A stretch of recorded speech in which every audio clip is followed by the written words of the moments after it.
반갑습니다. 예. 짧은 시간이지만, 한 번의 짧은 시간이지만, 주님이 우리에게 성령 안에 있는 좋은 교통, 말씀을 근거로 해서 좋은 교통과 사귐을 주시면 좋겠다. 설교를 40년, 이제 목회 40년 거의 다 됐는데, 설교를 이렇게 한 40년 하고 나니까 설교가 뭔가, 옛날에는 설교자가 원고를 잘 써서 설교를 잘 이렇게 풀어서 하면 그게 설교다 이렇게 생각했는데, 세월이 자꾸 가니까 듣는 여러분과 설교를 하는 저 사이에 하나님의 성령이 개입하시면서 정말 우리 안에 회중과 설교하는 사람 사이에 교통과 사귐이 은혜의 성령 안에서 일어나면서 제가 준비해온 원고를 설교하는 게 아니고 여러분들이 저한테 넣어주는 인풋과 또 제가 연구하고 묵상하면서 나오는 아웃풋들이 아주 이렇게 절묘하게 화학 반응을 일으키면서 우리 안에 정말 성령이 주시는 교통과 사귐이 있는 것이 설교 행위구나, 이런 것을 가면 갈수록 많이 느끼는 것 같아요. 짧은 시간이지만 이 짧은 본문 7절부터 10절까지의 넉 절의 짧은 본문이지만 하나님이 우리에게 교통을 주시고 성령의 사귐과 교제가 어떤 것인가, 말씀을 가지고 여러분의 중심과 저의 중심과 성령이 함께 역사하면서 우리에게 하나님이 말씀하시고 말씀하는 우리가 함께 들으면서 교통하고 사귀는 귀한 시간이 있으면 좋겠다 기대합니다. 여러분, 우리가 오늘 시간 관계상 다루지는 못하지만 3절부터 14절, 우리가 읽지는 못했지만 3절부터 14절 전체는 한 절이에요. 우리 한글 성경은 12절로 구별해 놓았지만 실제로 이 3절부터 14절까지 이 12절이 한 절입니다. 말하자면 마침표를 찍지 못하고 3절에서부터 시작해서 14절이 마칠 때 마침표가 찍혀지는 게 전체가 한 절인데, 내용이 뭐냐면 천지를 창조하실 때 하나님의 삼위 하나님이 천지를 창조하셨잖아요. 그죠? 아버지 하나님과 아들 하나님과 성령 하나님이 천지를 창조하셨는데, 천지를 창조하실 때 삼위 하나님이 창조하신 것처럼 여러분과 저를 구원하실 때 새로운 창조, 혹은 우리를 성도되게 하시고 우리를 다시 살려내실 때 그때도 성부 하나님과 성자 예수님과 성령 하나님이 삼위 하나님이 함께 일하면서 여러분과 저에게 새로운 생명, 새로운 창조의 역사를 일으키는 것이 오늘 3절부터 14절까지의 내용이에요.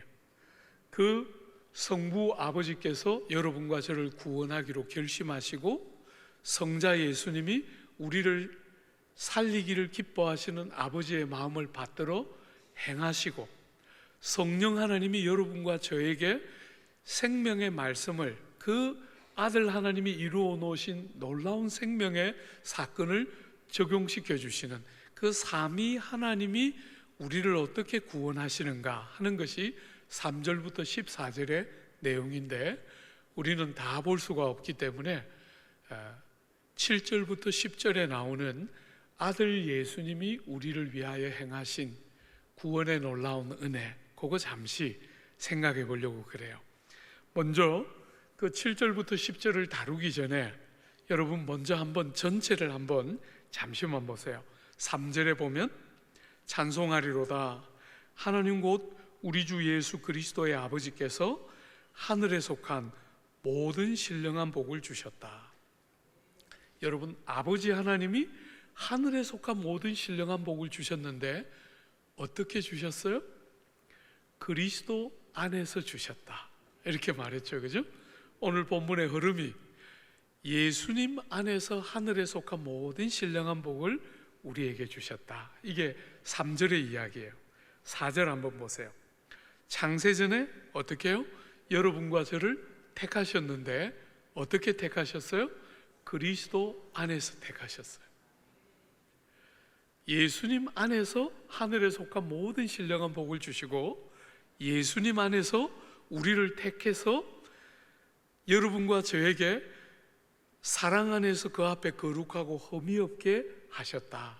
이게 아버지가 하신 또 다른 일이다, 이렇게 말했죠. 그죠? 세 번째, 5절에 보면 그 기쁘신 뜻대로 우리를 예정하사 예수 그리스도로 말미암아 자기의 아들이 되게 하셨다.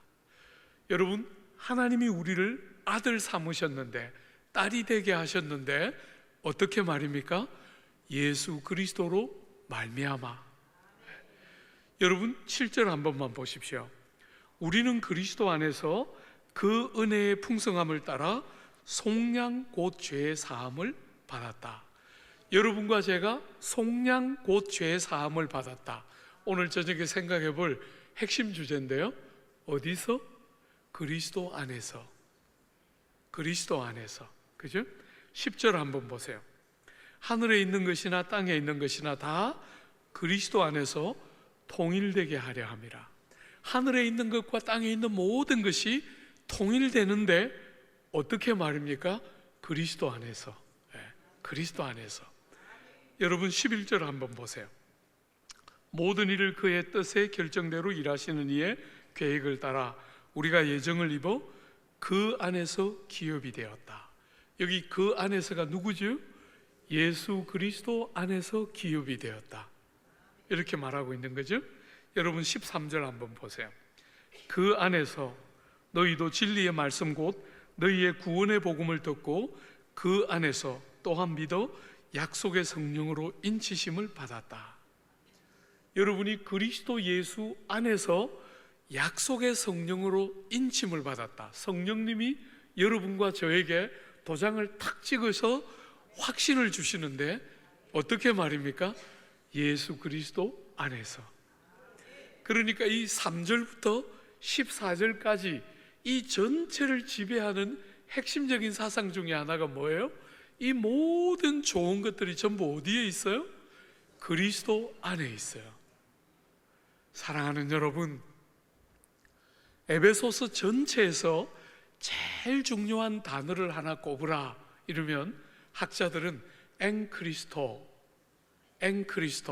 말하자면 예수님 안에서 라는 말이 이 에베소 전체를 지배하는 제일 중요한 신학 사상의 핵심이다, 이렇게 말할 만큼 이 바울은 에베소서를 기록하면서 에베소서에 삼위 하나님이 우리에게 주신 은혜와 선물들을 쭉 기록해 두었는데 그 모든 은혜와 선물이 전부 어디에 있어요?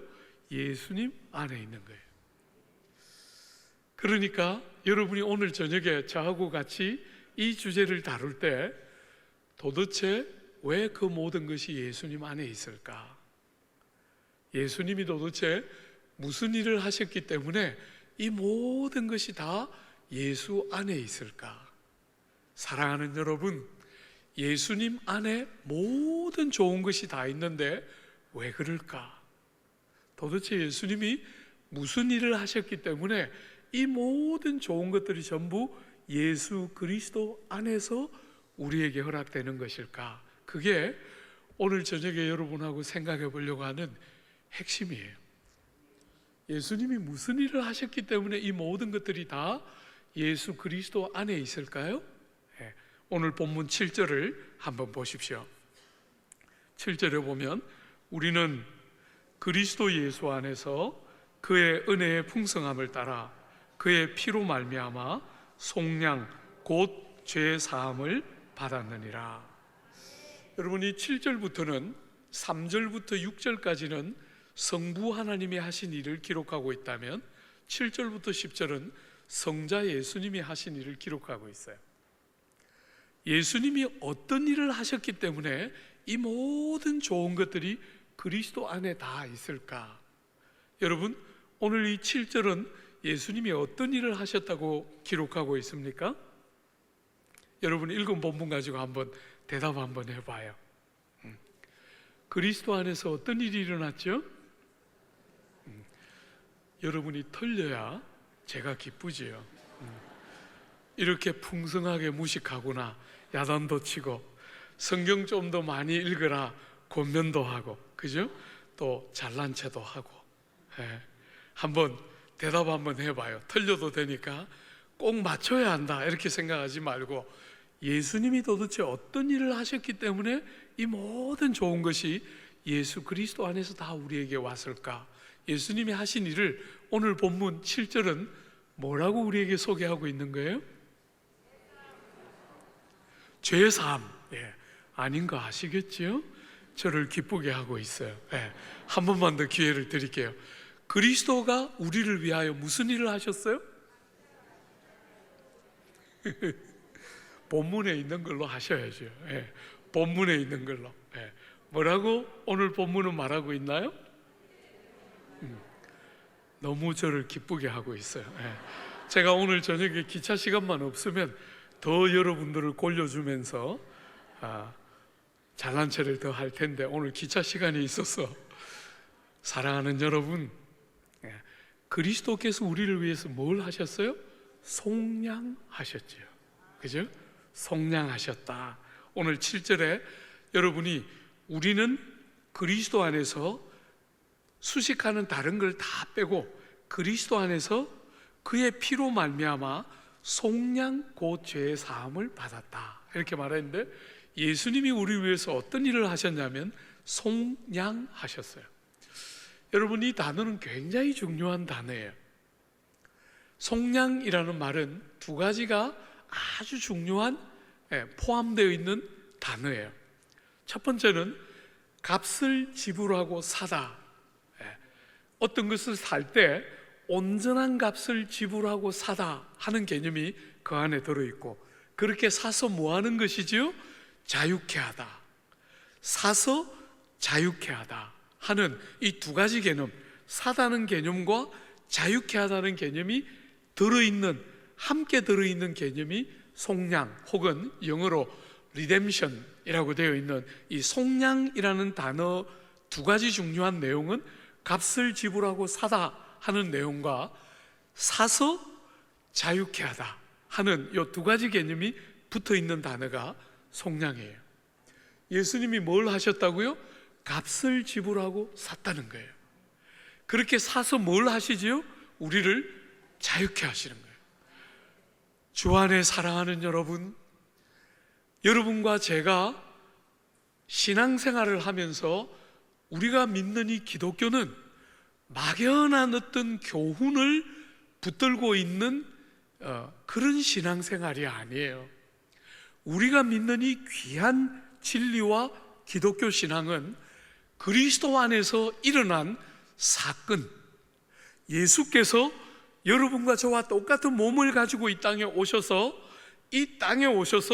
사시고 돌아가시고 부활하시고 하나님 보좌 우편에 앉으신 그 모든 사건의 근거에서 그 일이 실제로 일어났기 때문에 여러분과 제가 살아가는 이 땅에 우리와 똑같은 몸을 가지고 오셔서 그분이 우리를 위하여 어떤 일을 실제로 행하셨기 때문에 그 일을 믿는 것이지요.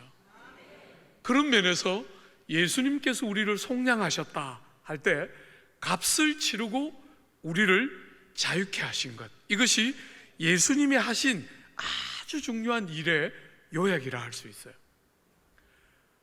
주 안에 사랑하는 여러분, 이 성경이 기록되던 시절에, 로마가 세상을 통치하고 있던 시절에 사람들은 빚을 많이 져서 감옥에 갇히거나 혹은 전쟁에 져서 포로로 잡혀와서 평생을 그 포로로 잡혀간 나라에 포로로 종으로 살거나 그런 경우들이 참 많이 있었는데, 그럴 때 사람이 빚을 져서 다른 사람에게 종이 되거나 혹은 전쟁에서 져서 포로로 잡혀가서 종이 되거나 그렇게 되었을 때 어떤 사람이 값을 대신 지불하고 그 사람을 그 종된 데서부터 건져내어서 자유케 해줄 때, 그게 바로 속량이란 단어의 뜻이에요. 사랑하는 여러분, 예수께서 어머니의 모태로부터 죄를 가지고 태어나서, 죄 중에 태어나서 죄의 종이요, 죄를 짓는 자마다 사망 피할 수 없는 거잖아요, 그죠? 죄의 삭은 사망인데 사망의 종노릇하고 죄를 지어 이 세상에 죄 중에 태어났기 때문에 세상의 종노릇하는 여러분과 저를 아들 하나님이 이 땅에 오셔서 어떤 일을 하셨냐면 종되어 있는 죄의 종이요, 세상의 종이요, 사망의 종이요, 욕망의 종인 여러분과 저를 위하여 값을 지불하시고 우리를 그 종된 데서부터 자유케 하는 것, 그것이 예수께서 행하신 속량이란 단어의 핵심 중에 하나인 거예요. 사랑하는 여러분, 여러분이 눈여겨봐야 될 두 번째는 예수님이 속량하시기 위해서 값을 지불하셨는데 무슨 값을 지불하셨어요? 본문을 한 번만 더 보세요. 7절에 보면 우리는 그리스도 안에서 은혜의 풍성함을 따라 그의 피로 말미암아 속량 곧 죄 사함을 받았다. 여러분, 속량을 위해서 값을 지불했는데 값이 뭐예요? 그렇죠, 그죠? 그의 피예요. 여러분들이 성경을 읽어보면, 특별히 신약 성경을 읽어보면 얼마나 많은 본문이 예수님의 죽음 이렇게 말하지 않고 예수의 피라고 말하는지, 굉장히 많은 본문에서 예수님의 피라는 표현이 굉장히 신약에 많이 등장해요. 제가 몇 가지만 한번 읽어볼게요. 여러분, 신약 성경의 제일 대표적인 저자 바울의 서신에 우리가 한번 보면 바울의 제일 대표적인 서신은 로마서와 에베소서라 할 수 있겠죠, 그죠? 거기에 보면 이렇게 말했어요. 이 예수를 하나님이 그의 피로 인하여 믿음으로 말미암는 화목 제물로 세우셨으니, 이 피라는 말이 굉장히 강조해서 등장해요. 에베소서 2장에 이제는 전에 멀리 있던 너희가 그리스도 예수 안에서 그리스도의 피로 가까워하셨느니라. 이 피라는 표현을 굉장히 힘주어하죠. 여러분, 히브리서의 저자가 누군가 하는 것은 오늘같이 이렇게 많이 발전된 현재에도 히브리서의 저자가 누군지는 굉장히 논란이 많은 주제인데, 히브리서의 저자도 이렇게 표현했어요. 염소와 송아지의 피로 아니하고 오직 자기의 피로 영원한 속죄를 이루사 대번의 성소에 들어가셨느니라. 예수의 피하고 또 나오죠, 그죠? 여러분, 베드로전서에 베드로도 이렇게 썼어요. 너희가 알거니와 너희 조상의 망령된 행실에서 구속된 것은 은이나 금같이 없어질 것으로 한 것이 아니요 오직 흠없고 점없는 어린 양 같은 그리스도의 보배로운 피로 한 것이니라. 요한 1서에 보면 요한도 이렇게 표현하죠. 저가 피 가운데 행하면 우리가 서로 사귐이 있고 그 아들 예수의 피가 우리를 모든 죄에서 깨끗게 할 것이요. 요한계시록 1장에도 보면 우리를 사랑하사 그의 피로 우리 죄에서 우리를 해방하시고. 여러분, 성경에 얼마나 많은 본문에 피라는 주제가 등장하고 있는지 여러분 잘 보셨죠, 그죠? 사랑하는 여러분, 예수께서 우리를 값주어 사셨다 이렇게 말했는데 무엇을 값으로 주셨다고요? 피를 값으로 지불하고 사셨다는 거예요. 여러분, 왜 이렇게 피가 강조될까? 피가 왜 강조될까요? 두 가지 중요한 이유가 있을 거예요, 그죠? 구약 성경에서부터 쭉 보면 예수의 피하고 예수님의 죽음, 우리를 위한 속죄의 죽음 이렇게 표현하지를 않고 예수의 피하고 피가 그렇게 반복될 때 구약에서부터 쭉 반복해서 강조되어 왔던 한 사상을 예수의 사건이 잇고 있다는 것을 여러분들에게 말하고 싶어서 피라는 말을 그렇게 많이 하고 있는 거죠. 그게 뭘까요? 구약에서부터 보면 예수님의 신약에 와서 예수님이 십자가에 달려 돌아가시고 피를 쏟으시는데, 그 모든 예수의 사건, 예수님이 오셔서 사시고 십자가에 돌아가셔서 값을 지불하시는 그 피를 반복해서 강조하면서 무엇과 예수님 사건을 연결시키기를 원하는 것 같아요? 여러분이 볼 때 어렵죠? 네. 여러분이 사실은 이런 고민은 안 하고 믿기 때문에 이런 주제들은 어려운 주제예요. 그러나 알아야, 그죠? 여러분들이 깨달아야 누리는 것이거든요. 예. 성경은 주님의 피라고 말하면서 무엇과 연결시키고 싶을까요?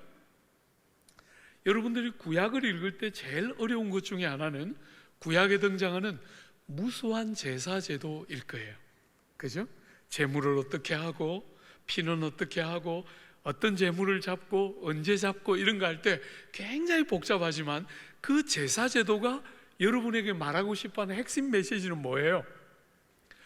사람이 죄를 지으면 죄 중에 심판받아 망하지 않도록, 사람이 죄를 지으면 하나님이 그 죄를 짓는 사람을 위해서 죄 지은 사람이 형벌받아 죽지 않도록 살 수 있는 길을 열어주셨는데, 그게 제사 제도인 거죠. 그죠? 죄를 지으면 그 죄 지은 사람이 제물을 끌고 가서 그 제물에 손을 얹어서 자기의 죄를 대신 전가시키고, 제물이 피를 흘려 죽음으로 내 죄가 용서되는 하나님의 그 약속 안에서, 속죄 제도라는 약속 안에서 죄를 지은 사람이 죽는 게 아니라 제물이 대신 피를 쏟음으로 사람의 죄가 용서되고 죄로 말미암아 멸망하지 않도록 하나님이 구약 시대에 백성들에게 주신 제도가 뭐냐면 제사 제도인 거예요. 사랑하는 여러분, 예수의 피하고 끝없이 신약이 피를 강조할 때 예수 사건을 어떤 관점에서 보라는 거예요? 우리의 죄를 다루어 주시는 아버지의 제사 제도의 연장선에서 보라는 거예요. 죄를 지은 여러분과 제가 망하지 않도록 제물이 죽는데, 여러분, 사람이 더 가치가 있어요? 제물로 죽는 양이 더 가치가 있어요? 사람이 훨씬 가치롭잖아요. 그죠? 그런데 어떻게 양이 피를 흘려서 사람이 죄가 용서될 수 있을까요? 그게 히브리서가 하고 있는 중요한 질문 중에 하나예요. 사람이 훨씬 더 가치롭고 사람의 생명과 짐승의 생명은 바꿀 수가 없는데, 어떻게 짐승이 피를 흘려 죽는다고 사람의 죄가 용서될 수 있나? 어떻게 그 일이 가능하지요? 왜냐하면 사실은 가능하지 않지요. 그죠? 사실은 짐승이 피를 흘린다 그래서 어떻게 사람의 죄가 용서되겠어요? 그런데 그 구약에서 흘렸던 짐승의 피는 뭐의 상징이에요? 신약에 예수께서 오셔서 우리를 위하여 피 흘리심으로 완전한 값을 지불해 주시는 오실 예수 사건의 그림자 같은 것이에요. 그래서 구약의 짐승들이 피를 흘린다고 사람의 죄가 용서되는 것이라기보다 오실 메시아를 인하여, 그분이 흘리실 대속의 피를 인하여 사람이 죄 중에 멸망하지 않고 살 수 있는 길을, 오실 메시아를 바라보면서 제물이 대신 피를 흘렸기 때문에 오실 메시아의 공로에 근거해서 사람의 죄가 용서되는 제사 제도를 주님이 오시기 전까지 몽학 선생처럼, 가정교사처럼 그런 제도를 통해서 사람들에게 보여준 것이에요. 그리고 예수께서 오셨을 때 정말 그림자가 아니라 그분이 오신 것이지요. 사랑하는 여러분, 주님이 오셔서 말씀하셨잖아요. 여러분들은 일반적으로 인자가 온 것은 섬김을 받기 위함이 아니라 섬기려 하고 거기에 에너지를 많이 두지만, 실제로는 섬김을 받지 않고 뭐 한다고요? 생명을 대속 제물로 드리기 위해서 오신 거예요. 그죠? 여러분과 저의 문제를, 우리의 문제를, 종되어 있는 우리의 현실을 값을 완전히 지불하고 건져내어서 자유케 하기 위해서 예수께서 이 땅에 오신 것이지요. 사랑하는 여러분, 우리 예수님은 정말 산상설교 같은 출중한 교훈이 있어요. 세계 어디에 내놔도 손색이 없는 탁월한 출중한 기독교 윤리가 그 산상설교 안에 주옥같이 녹아 있지만, 예수님은 1차적으로 여러분이 어떻게 살아야 하는지를 가르치기 위해서 오신 것이 아니라 우리를 위하여 어떤 일을 하러 오셨다는 거예요. 그 일이 뭐예요? 우리를 위하여 완전한 값을 지불하심으로 우리를 사는 것이 그분의 하실 첫 번째 일 중에 하나였다는 거예요. 여러분이 예수를 믿는다 할 때 핵심은 뭐예요? 그분이 이 땅에 오셔서 나를 사기 위해서 하신 그분의 일을 믿는 것이죠. 구약에서부터 오랫동안 짐승들이 피를 흘릴 때마다 그 짐승들의 피에 근거해서 죄가 용서되는 것 같았지만, 사실은 그 모든 것들은 다 그림자와 같았던 것이라면 참된 원형은 무엇입니까? 예수께서 약속한 때에 오셔서 여러분과 저를 위하여 완전한 값을 지불하시고 우리를 사시는 사건, 그게 구약의 모든 제사 제도가 보여주는 핵심이라는 거예요. 사랑하는 여러분, 두 번째로 왜 피라고 했을까? 구약의 제사 제도에서의 연결점으로 여러분이 봐야 하겠지만, 또 하나는 주님의 죽음이 가지고 있는 잔혹함과 고통스러운 그 질고를 강조하는 표현일 거라고 생각이 돼요. 사랑하는 여러분, 여러분들이 혹시나 주님의 그 고난절이 될 때 그 십자가 앞에서 한번 질문해 보신 적이 있어요? 왜 이렇게 돌아가셔야 했을까? 왜 이렇게 돌아가셔야 했을까? 어떤 면에서 소크라테스 같은 사람은 죽을 때 얼마나 멋있게 죽었어요. 악법도 법이다 이러면서 사약을 뻘컥뻘컥 마시니까 얼마나 멋있어요. 그죠?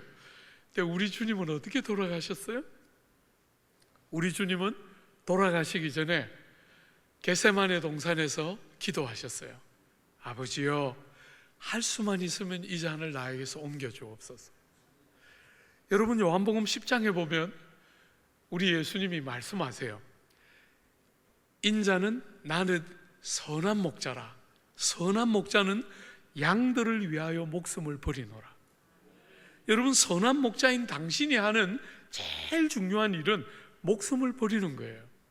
그런데 주님이 그 겟세마네 동산에서 아버지여, 할 수만 있으면 이 잔을 나에게서 옮겨 주옵소서.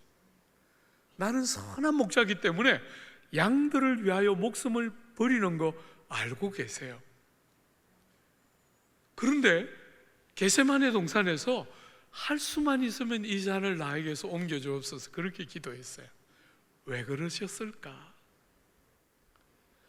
사랑하는 여러분, 많은 조국 교회를 몸담고 있는 성도들이 그런 질문 잘 안 해요.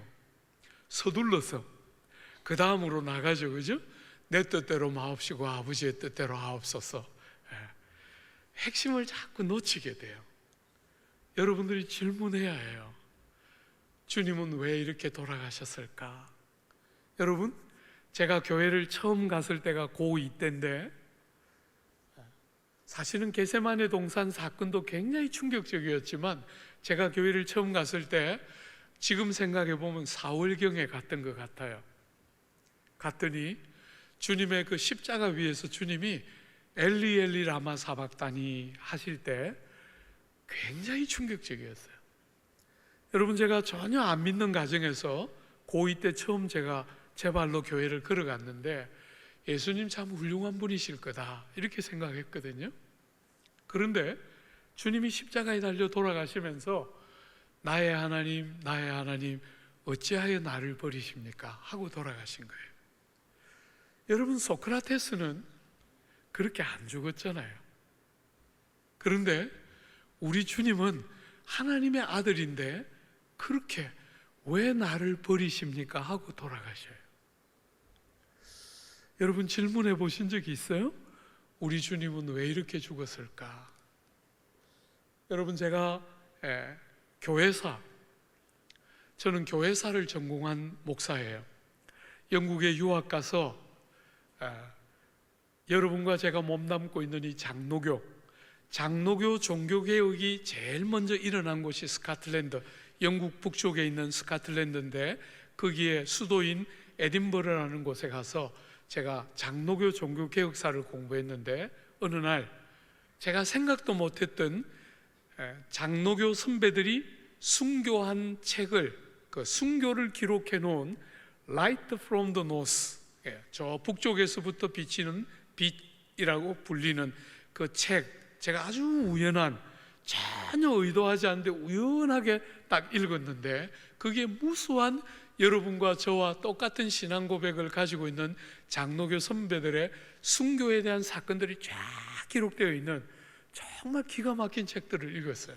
기가 막힌 책을 읽었는데 그때 1660년부터 1688년 명예혁명이 일어날 때까지 1660년부터 1688년까지 약 한 30년 채 못 되는 세월 동안 장로교 선배들 2만 명이 순교해요. 2만 명. 여러분 2만 명이라 그러니까 아직 이 수에 대한 감각이 안 생기시겠지만 지금 제가 유학 갔던 1990년대만 해도 스코틀랜드 인구가 500만이에요. 500만.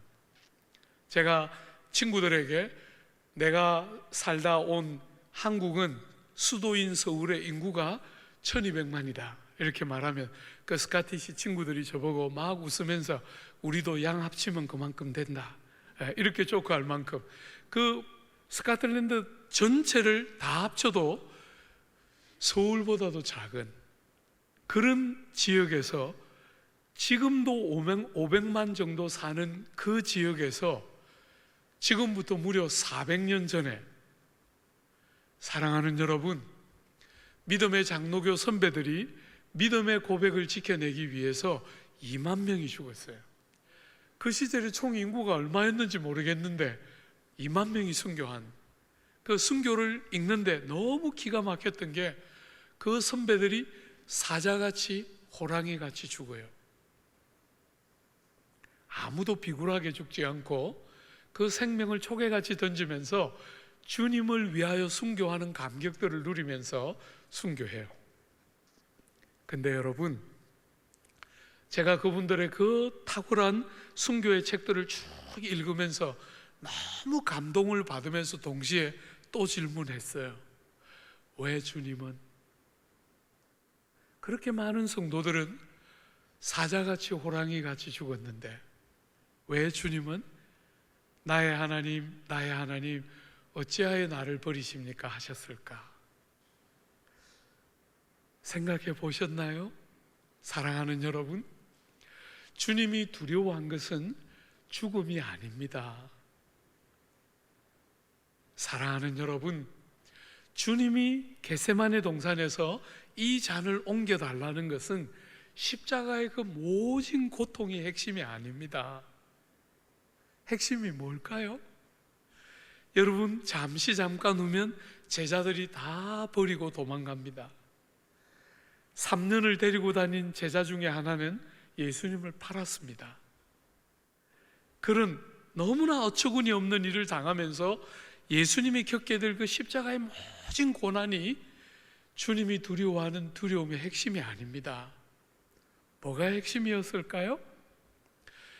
주님의 피라고 말할 때 그 피가 가지고 있는 잔악함, 그 피가 가지고 있는 고통, 이런 것들이 강조되고 있는데 무슨 고통이 강조될까요? 육체의 고통, 혹은 모든 사람으로부터 버림받는 정신적인 고통. 여러분 그것도 어지간히 고통스럽잖아요, 그죠? 저도 이 목회 길을 오면서 참 많이 울고 왔어요. 제가 약간 잘 웃는 편이죠? 속으면 안 돼요. 잘 웃긴 하지만 참 많이 울었어요. 사람들에게 당하는 배반이 얼마나 아픈지 참 많이 울었어요. 주 안에 사랑하는 여러분, 그것도 작은 주제는 아니지만 그게 핵심은 아니에요.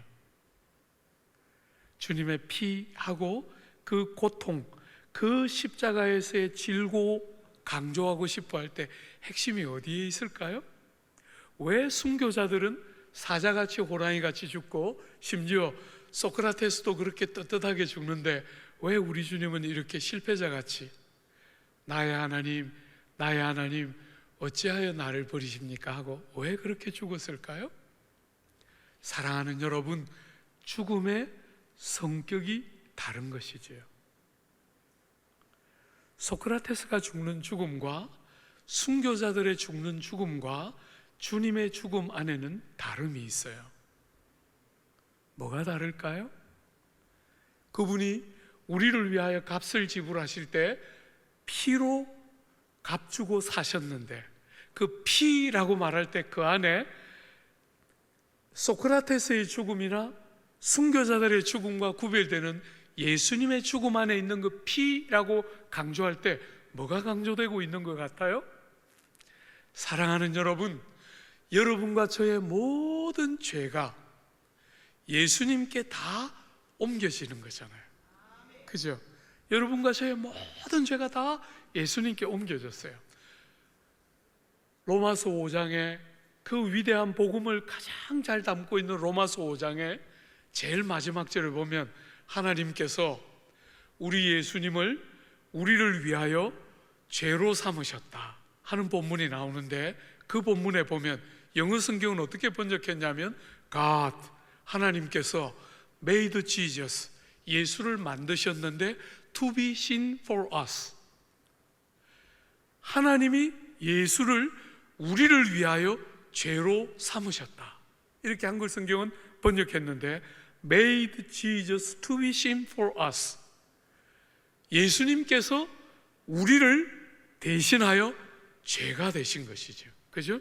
하나님 앞에서 우리의 모든 죄짐이 그분에게 다 옮겨지고 그분이 하나님 아버지 앞에 섰을 때 여러분과 저의 죄가 다 옮겨졌기 때문에 하나님 앞에 섰을 때 그분은 made sin to be sin for us 이렇게 된 거예요. 그죠? 예수님을 죄 덩어리로 만드신 거죠.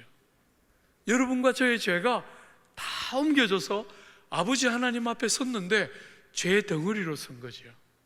그래서 여러분, 우리 예수께서 땅을 사실 때 늘 하나님께 기도할 때 어떻게 하셨어요? 아버지여 하고 했잖아요. 아버지여 하고 기도했는데 그 십자가 위에서는 아버지여 안 하셨어요. 나의 하나님, 나의 하나님 하고 부르짖었어요. 주님의 하나님을 부르는 이름은 언제나 아버지였어요. 그죠? 우리에게 기도를 가르쳐 줄 때 너희는 이렇게 기도하라, 하늘에 계신 우리 아버지여 하고 가르쳐 주셨는데 사랑하는 여러분, 정작 그분은 십자가 위에서 나의 하나님 하고 불렀어요. 왜요? 아버지 앞에 여러분과 저의 죄가 다 대신 옮겨져서 죄 덩어리로 여겨져서 어떻게 됩니까? 하나님의 죄를 향한 진노와 형벌을 다 대신 경험하고 있는 것이죠. 주 안에 사랑하는 여러분, 예수께서 피로 값주고 샀다 할 때 여러분이 그냥 교리라고만 생각하면 안 돼요. 십자가 위에 달려서 여러분과 저의 죄가 옮겨지고 그분이 그 죄에 대한 모든 형벌을 다 대신 받으시면서 뭐 하고 있는 거예요? 아버지 하나님의 사랑과 긍휼과 자비와 은혜로부터 끊어져서 버림받고 있는 것이지요.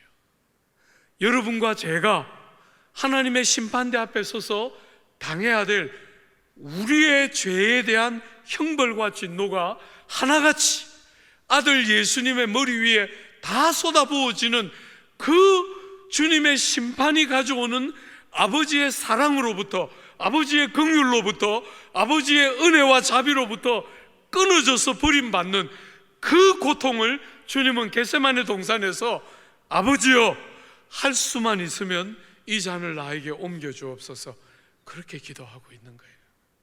그저 죽음을 두려워하는 게 아니고, 그 죽음의 잔인함을 두려워하는 것이 아니고, 그 죽음 안에 들어있는 죄에 대한 형벌을 대신 받으심으로 아버지로부터 끊어지고 버림받는 그 고통과 아픔을 그렇게 부르짖고 있는 것이지. 그래서 왜 나를 버리십니까?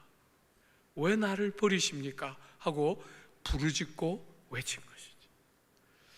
오늘 사랑하는 여러분,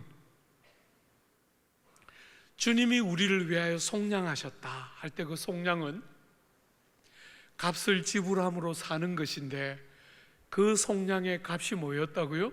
당신의 피, 생명이라고 하면 충분할 것 같은데 피라고 말하면서 그 죽음이 얼마나 잔인하고 고통스러운 죽음이었고, 그 고통 안에 핵심 중에 하나는 그저 목숨이 끊어지는 것이 아니고, 그 죽음이 너무 잔인한 것이 핵심이 아니고, 여러분과 저를, 죄를 다 대신 감당하심으로 아버지 앞에 서서 지옥 형벌을 대신 받고 있는 것이죠. 완전한 값이 지불된 거예요. 사랑하는 여러분, 그래서 결과가 무엇입니까? 예수께서 우리의 몸을 가지고 우리와 똑같은 이 땅에 오셔서 우리를 위하여 우리의 죄짐을 다 대신 지시고 십자가에 달려서 피를 쏟아 값을 완전히 지불하심으로 속량하셨는데, 속량의 결과가 무엇입니까? 오늘 본문은 죄 사함이라고 표현했죠. 그죠? 여러분, 죄 사함은 기독교가 가르치는 구원의 전부가 아니에요. 아까 우리가 앞에서 본 것처럼 기독교가 가르치고 싶어하는 구원 안에는 죄 사함이 있지만 동시에 뭐가 있어요? 앞에서 본 것처럼 하늘에 속한 모든 신령한 복이 같이 들어있어요. 죄 용서만 있는 게 아닙니다. 하늘에 속한 측량할 수 없는 모든 신령한 복이 그 안에 다 들어있어요. 사랑하는 여러분, 우리를 택하시고 우리를 사랑 안에서 거룩하고 흠이 없게 하시는 것이 구원 안에 다 들어있어요. 우리를 아들 삼으시고 딸 삼으시고 우리에게 기업을 주시고 성령을 선물로 주시고 모든 것들이 그 안에 다 들어있는데, 오늘 본문은 마치 하나밖에 없는 것처럼 속량 곧 죄사함을 주셨다 할 때, 이 죄사함은 여러분이 이 모든 은혜의 세계 안으로 들어가는 첫걸음이에요. 죄사함이 전부가 아닙니다. 그죠? 예수께서 완전한 값을 지불하셨기 때문에 다시는 어떤 사람도 여러분의 과거의 죄, 여러분의 현재의 죄, 여러분이 이후에 짓게 될 모든 미래의 죄까지 어떤 죄를 가지고 여러분을 다시 송사하고 정죄할 자가 아무도 없는 죄 용서가 예수를 믿고 이 예수의 은혜를 아는 모든 진실한 성도들에게 죄 용서함이 열기 시작하는 은혜의 문들이 열리면서 형용할 수 없는 은혜의 부요함과 영광 안으로 나아가게 되는, 그게 기독교가 말하는 구원의 핵심이에요. 여러분, 제가 죄송합니다. 여러분, 장로교인데 제가 예수 처음 믿을 때, 교회를 처음 갔을 때, 아무도 안 믿는 가정에서, 너무 반대하는 가정에서 혼자 교회를 갔기 때문에 하나님이 특별한 은혜들을 좀 주셨어요.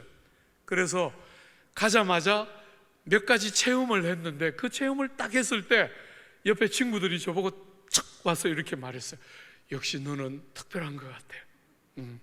저도 듣고 너무 좋아했어요.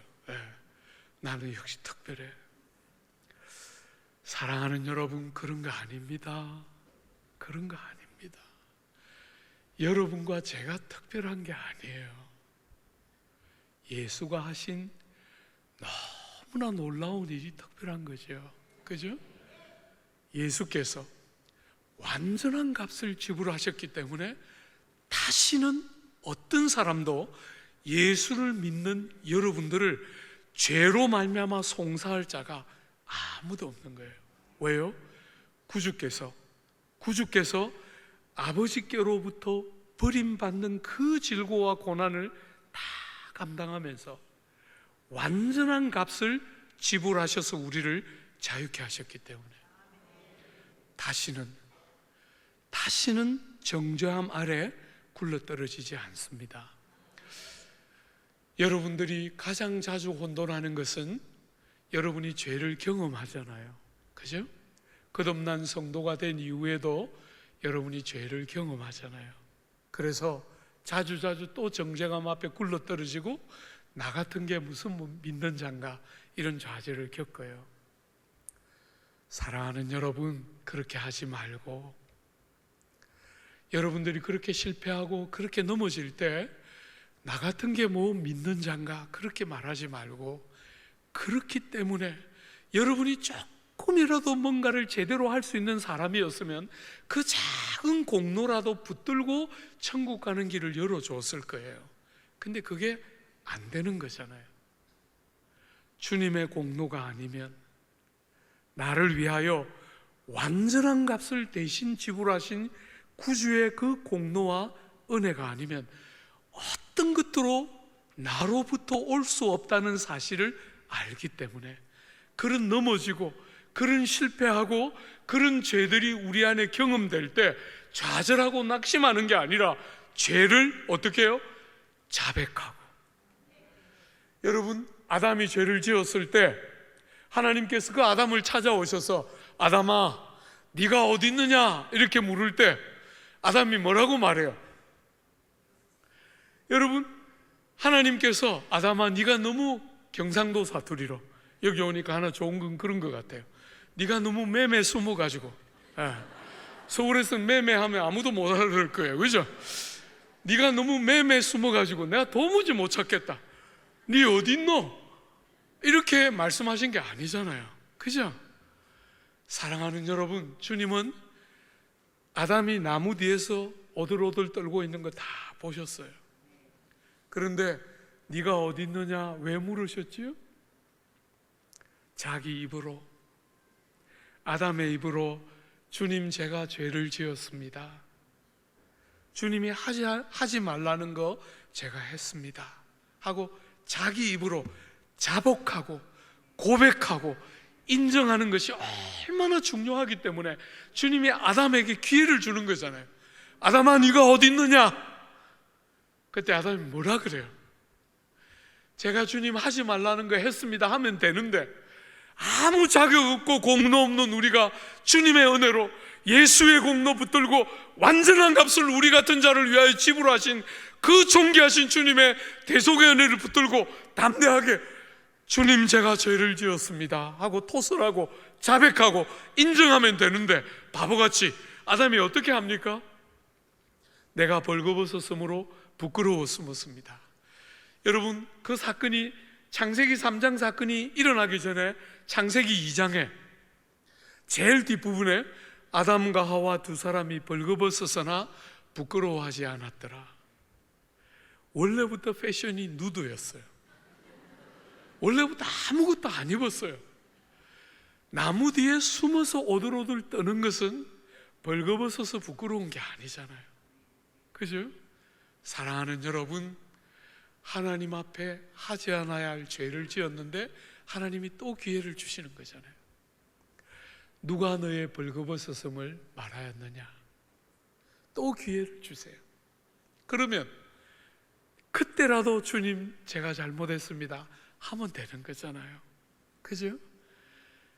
우리 구주, 우리 위하여 완전한 속죄의 제물로 피를 쏟아 우리를 사시고 자유케 하시는데 그때라도 공로 없는 우리가 주님의 그 공로를 의지하고 주님 제가 주님 앞에 죄를 지었습니다 용서해 주십시오 하면 되는데 그때 뭐라고 이야기합니까? 우리 자매들의 평생의 억울함의 핵심, 여자 그가 나를 꿰물어 먹었습니다. 참 이 남자들이 이 모양이에요. 전부 아담의 후예들이잖아요. 여기에 그래서 이 자매들, 오늘 저녁에 제가 우리 구미 상무교에 와서 보니까 우리 자매들 얼굴이 다 천사같이 이렇게 예쁘게 생겼는데 썩지는 않아요. 왜 이렇게 자매들이 다 어두워졌나? 나이가 50이 넘고 60이 되면 왜 이렇게 다 어두워질까? 20대, 30대 때는 나르는 낙엽 하나에도 그렇게 다 까르르 웃던 미소 천사들이었는데 왜 이렇게 50이 넘고 60이 넘으면 자매들이 다 이렇게 무서워질까? 제가 그렇게 질문했더니 어느 날 이야기하더라고요. 남자하고 30년 이상 살고 보니까 그 미소 다 빼앗겼다는 거예요. 남자하고 30년 사는 바람에 그 남자가 전부 아담의 후예들이 주님, 제가 잘못했습니다, 아내가 잘못한 거 없습니다 했으면 지금 아내들이 남편을 업고 살았을 거예요. 그죠? 되게 다 아담의 후손들이에요.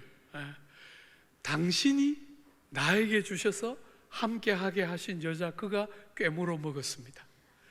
이중적으로 똑똑해요. 내가 달라 했습니까? 당신이 주셨잖아요. 하나님 탓을 하죠, 그죠? 그것도 모자라서 또 아내 탓을 합니다. 나는 안 먹고 싶었어요. 저 여자가 먹으라 했어. 나쁜 것들이죠. 사랑하는 여러분, 참 어리석게 여러분이 죄를 경험할 때 절대로 핑계하거나 합리화하거나 정당화하거나 탓을 하지 않고 죄가 용서되는 길이 열린 거잖아요. 우리같이 이렇게 어리석고 악한 것들이 죄를 토설하고 죄를 인정하고 예수의 공로를 붙들고 의지하고 찾을 때마다 씻으시고 묻지도 않으시고 기억도 않으시고 용서하시는 용서의 은혜의 길이 열렸는데, 오늘까지도 많은 사람들은 탓을 하고 핑계를 하고 정당화하고 합리화하면 그것이 죄가 안 될 수 있는 것처럼 여기지만 세상은 어떻게 볼지 몰라도 하나님 앞에서는 절대로 통하지 않아요. 사랑하는 여러분, 목회를 40년 이렇게 해오면서 얼마나 많은 조국교회를 구성하는 성도들이 이 예수 사건의 은혜를 못 누리나 숱하게 봐요. 조금 기도도 하고 조금 뭔가 이렇게 경건생활도 하면 뭔가 좀 공로를 세운 것처럼 막 이렇게 와서 목사님하고 인사도 잘하는데, 뭔가 좀 이렇게 삶에 어려움이 있고 신앙생활도 잘 안 되고 이러면 주눅 들어가지고 목사님도 얼굴도 잘 못 마주치고 그냥 이렇게 뒤에 이렇게 저 문이 이렇게 문이 6짝이나 있는데 중간에 있는 2짝은 절대로 안 쓰고 제일 오른쪽과 왼쪽에 붙은 것에 이렇게 붙어서 이렇게 기어가는, 제가 그래서 날 설교할 때마다 해요. 예배 마치고 담임 목사하고 눈 안 마주치고 벽에 붙어 가는 것들 화 있을진저 제가 날 반드시 눈인사하고 가도록 만들어요. 물론 안 하는 사람들이 더 많아요, 아직도. 틈만 나면 그런 저주를 합니다. 사랑하는 여러분, 절대로 그러면 안 돼요. 우리는 우리의 죄의 문제를 해결할 수 있는 자들이 아닙니다. 예수께서 우리 몸을 가지고 와서 완전한 값을 다 지불하시고 우리를 다시는 정죄 아래로 데려갈 수 없는 완전한 자유를 구주의 대속의 은혜로 우리에게 주신 거잖아요, 그죠? 요한복음 8장에 너희가 진리를 알지니 진리가 너희를 자유케 하리라. 너무나 많은 사람들이 예수 사건이 가지고 있는 이 진리가 주는 바른 자유, 예수께서 날 위하여 완전한 값을 지불했기 때문에 너무너무 주님 앞에 때때로 부끄럽고 죄송하지만 또 넘어지고 또 실패하고 또 죄를 짓고 바보같이 다짐하고 나갔는데 또 실패하고 넘어진 자신을 보면서 좌절하고 낙심하지 않고 다시 일어나서, 그러기 때문에 나를 믿지 않고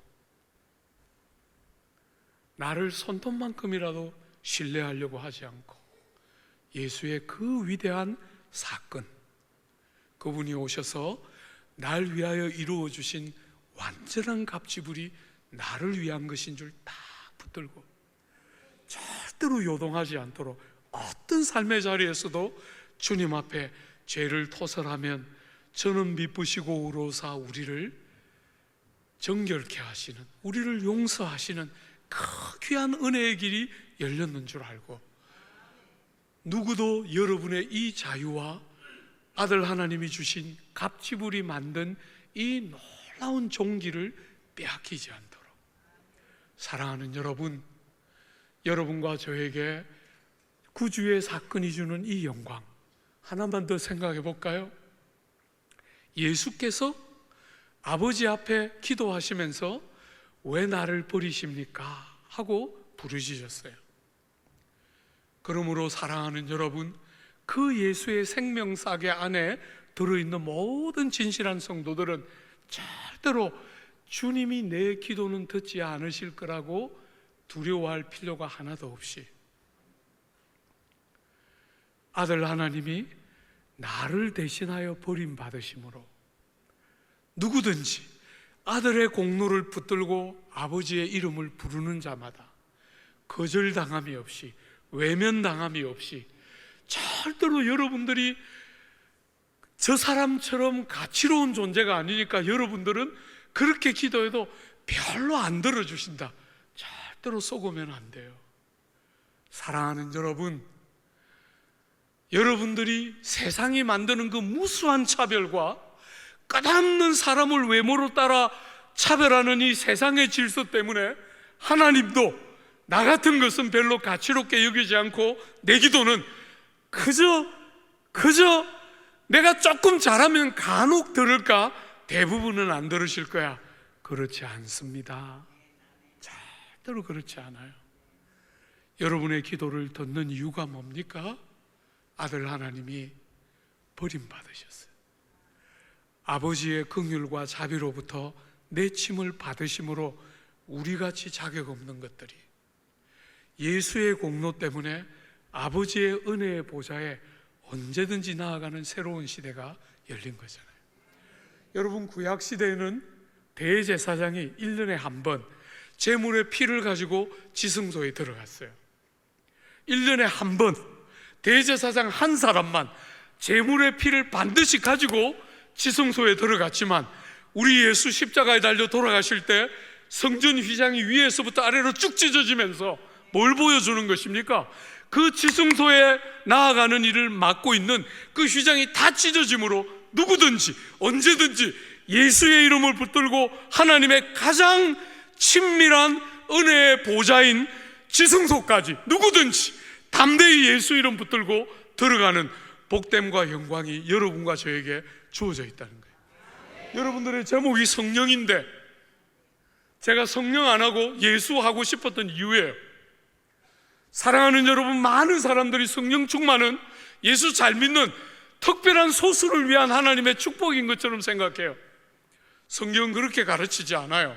우리 같은 실패자들을 위한, 베드로처럼 12 사도들처럼 다 실패하고 예수님 부정하고 다 도망간 그들을 위해서 하나님이 주신 선물이, 아들 하나님의 그 공로에 근거해서 주신 선물이 성령이시고, 그 성령의 충만은 여러분과 저 같은 실패자들을 위한 하나님의 선물이에요.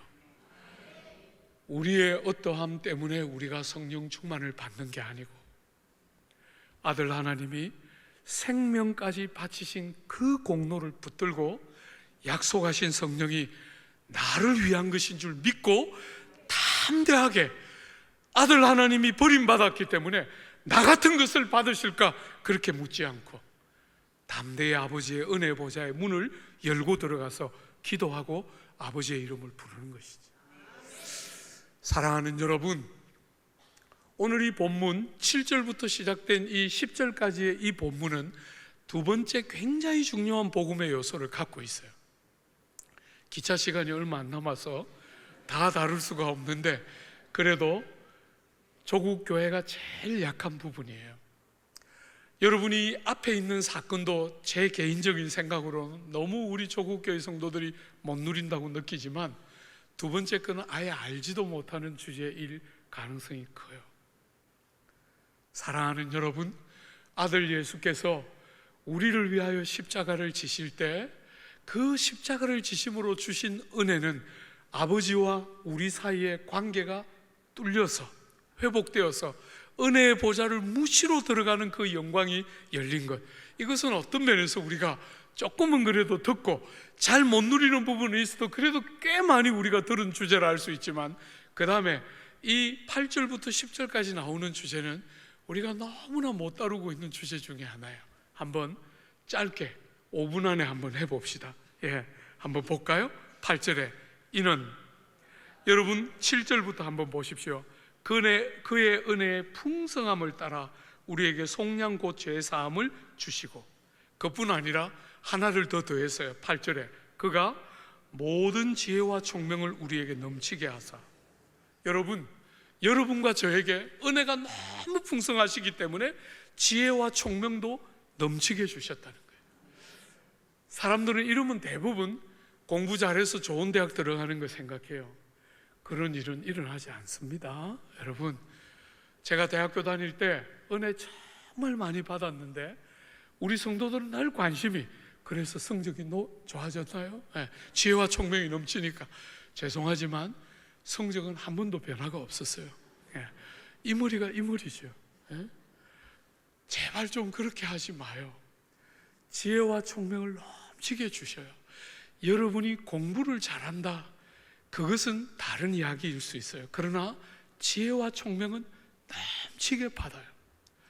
여러분, 제가 제일 사랑하는 주님 품에 떠난 장모님, 제가 제 아버지, 제 엄마보다 더 존경하고 좋아하고 사랑했던 장모님, 초등학교도 못 나오셨어요. 그 집에 3남매가 있는데 아들도 목사고 사위 둘도 목사예요. 여러분, 아들은 영국에서 아직까지 유학 가서 아직까지 영국에서 목회하고 있고, 저는 영국 가서 유학하고 7년 만에 돌아왔어요. 제 손위의 동서는 미국 가서 11년 있다가 왔어요. 3남매가 만나서 예배를 여름마다 드렸는데 누가 설교하면 좋겠어요? 영국파가 할까요? 미국파가 할까요? 11년짜리가 할까요? 30년짜리가 할까요? 7년짜리가 할까요? 놀랍게 어머니가 하셨어요. 초등학교도 못 나오셨는데 우리 3남매 앉혀놓고 말씀 전하시고 축복기도 하시면 정말 우리가 너무너무 좋았어요. 70도 안 돼서 주님 품으로 가셨는데 그 어른 돌아가셨을 때 정말 제일 아프더라고요. 사랑하는 여러분, 정말 가방끈의 길이가 아니고 지혜와 총명은 말할 수가 없었어요. 하나님의 은혜가 얼마나 풍성한지 여러분과 저에게 지혜와 총명을 주셨다는 거예요. 그런데 그 지혜와 총명을 주시면서 뭘 알게 하셨다고요? 한번 보세요. 9절에 그 뜻의 비밀을 우리에게 알리셨다는 거예요. 여러분, 여기 바울의 서신에 비밀이라는 말이 얼마나 많이 나와요. 이 비밀은 섹타들이나 이단들이 잘 아는 것처럼 특수한 소수만 아는 특별한 지식이 아닙니다. 이 비밀이라는 건 뭐냐면 예수가 오시기 전에는 감추어져 있었으나 예수가 오시면서 밝히 드러난 진리, 그래서 이제는 밝히 드러났지만 이전까지 감추어져 있었던 비밀, 그것을 비밀이라고 부르는 거예요. 이제는 밝히 드러난 것이죠. 그죠? 여러분과 저에게 하나님이 은혜의 풍성함을 따라 지혜와 총명을 많이 주셔서 은혜의 비밀을 알게 하신 거예요. 그게 뭔지 한번 보세요. 여러분, 그 뜻의 비밀을 우리에게 알리신 것이요, 그 기뻐하심을 따라 그리스도 안에서 때가 찬 경륜을 위하여 예정하신 것이니. 여러분, 때가 다 물어있고 가장 적정한 때가 되면 나타내 보이실 하나님의 경륜, 이 경륜이라는 말이 무슨 말이냐면 역사를 움직여 가시는 하나님의 목표, 세상을 통치하고 움직여 가시는 하나님의 계획, 이것들을 지혜와 총명을 넘치게 주셔서 알게 하셨다는 거예요. 여러분과 제가 성도들이 알고 누리게 하셨다는 거예요. 그게 뭐지요? 그게 10절이에요. 한번 보세요. 같이 한번 읽어볼까요? 10절. 하늘에 있는 것이나 땅에 있는 것이 다 그리스도 안에서 통일되게 하려 하심이라. 사랑하는 여러분, 이렇게 다 갈갈이 찢어져 있는 세상에 어느덧 우리 사회도 서구처럼 전부 개인주의적으로 다 분절화되고 있어요. 그런 세상에 하나님이 하늘에 있는 것과 땅에 있는 것이 다 그리스도 안에서 통일되게 하는, 그것이 하나님의 경륜, 세상을 통치하고 움직여 가시는 하나님의 계획과 목적인 것을 풍성한 지혜와 총명을 따라 깨닫게 하고 알게 하시는 은혜를 우리에게 주신다는 거예요. 사랑하는 여러분, 세상은 이렇게 다 분절되고 쪼개어지고 자기밖에 모르고 전부 자기중심적이고 이기적이고 나 하고 살지만, 때가 오는데 하나님이 하늘에 있는 천사들과 먼저 간 성도들과 땅에 있는 성도들과 땅에 있는 만물과 천지와 모든 것들이 예수님 때문에 다시 연합되고 하나 되고 통일되고 조화와 균형을 회복하는 너무나 영광된 복된 날이 반드시 있을 거라는 것을 우리에게 가르쳐 주신다는 거예요. 사랑하는 여러분, 세상 뜻대로 되는 것이 아닙니다. 세상 뜻대로 될 것 같지만 세상 뜻대로 되는 것이 아닙니다. 하나님이 통치하시고 하나님이 창조한 하나님의 계획이 이루어지는데 하늘과 땅에 있는 모든 것이 다시 통일됩니다. 여러분, 여기 통일된다는 말이 아나케팔라이오 사스타이, 원문이 아나케팔라이오 사스타이인데, 여기 아나라는 말은 영어로 리, 다시, 이런 뜻이에요. 하늘에 있는 것과 땅에 있는 모든 것이 다시 연합되고 통일되는 것. 기독교의 구원은 여러분 한 사람이 죽을 때 지옥 안 가고 천국 가는 것이라고 성경은 가르치지 않아요. 우주와 만물과 천지와 모든 것들이 다시 원래 창조의 목적과 계획을 따라 영화로움과 존귀함과 균형과 조화를 회복하면서, 이렇게 다 갈갈이 찢어져서 너가 있고 나가 있는 게 아니라 우리가 있고 하나이고 부부가 하나인 것처럼 사랑하는 지체들과 여러분이 하나인 교회의 영광스러운 완전한 회복의 영광들이 그날에 주님이 정하신 그 영화로운 때에 반드시 있을 것이다. 사랑하는 여러분, 시간이 많이 가서 마무리해야 되겠는데 여러분들에게 한 가지 말하고 싶어요. 여러분은 예수를 믿으면서 여러분의 피부치가 아닌 누군가를 향해서 여러분의 피부치와 비교할 수 없는 사랑을 느끼고 그에게 뭘 줘도 하나도 아깝지 않고, 그게 돈이든 그게 시간이든 그게 여러분의 재능이든 여러분의 은사든 그게 뭐든지 간에 누군가에게, 여러분의 피부치가 아닌 누군가에게 줘서 하나도 안 아깝고 더 행복하고 더 감격적인 그 뭔가가 있다는 것을 여러분은 경험하며 세상을 지금 살아가고 있습니까? 여러분은 신앙생활에 그런 것이 뭔지를 혹시 압니까? 사랑하는 여러분, 저는 그런 교회에서 자랐어요. 대학을 들어가고 서울에 올라갔을 때 정말 너무너무 감사한 공동체에 딱 가서 피부치보다 더 소중한 사람들을 만났어요. 그리고 예수 때문에 누군가를 사랑하는 게 뭔지를 처음으로 배웠습니다. 누나보다, 아버지보다, 엄마보다 제 삶에 더 소중한 사람들이 처음으로 제 삶에 들어왔던 경험들을 저는 그 공동체 안에서 했어요. 주 안에 사랑하는 여러분, 여러분들이 이런 게 뭔지를 모르면 여러분은 신앙생활의 60%를 잃어버리고 사는 거예요. 우린 잘 지냅니다. 우리 교회는 아무 문제 없습니다. 저는 그런 거 듣고 싶지 않아요.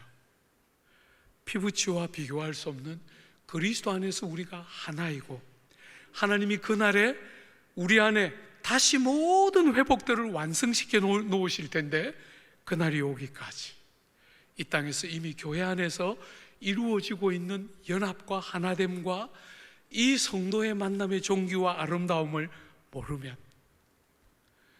여러분은 신앙생활의 많은 부분을 못 누리고 사는 것이죠.